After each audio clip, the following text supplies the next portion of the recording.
Part 1. When life became boring after marriage. When I got married to my dream man, life felt like a fairy tale. My husband was everything I prayed for, caring, calm, and so loving. A few months later, I gave birth to twins, the sweetest blessing of my life. But then reality hit. I was a working-class woman. My job meant so much to me, and my husband knew it.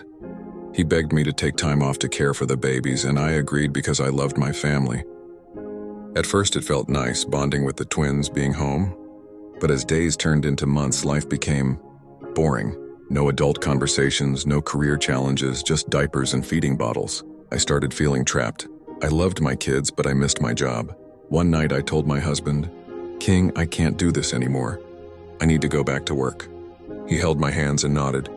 We agreed to get a nanny. That's how Nanny Love came into our lives. A friend recommended her.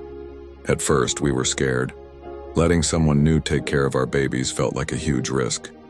But when she walked into our home, soft-spoken and smiling, something in me relaxed. We hired her, and slowly our lives changed more than we could ever imagine. At first, Nanny Love was amazing. The kids loved her. She was gentle, patient, and always cheerful. But then something started bothering me. Whenever I came home, my twins didn't run to me anymore. They ran to her. They wanted her to feed them, her to play with them. My heart sank. I told my husband, "What if my children love her more than me?" He laughed and said, "Relax, she's just doing her job." But deep down, I needed to know what happened when we weren't home. So one day we installed cameras, living room, kitchen, even the kids' room, just to check. That evening after work, I opened the footage. What I saw brought tears to my eyes. Nanny Love wasn't just a nanny. She was a teacher, a sister, a mother figure. She played with my twins, laughed with them, taught them songs. At one point, she sat them down with their iPads, not for cartoons, but for Bible lessons.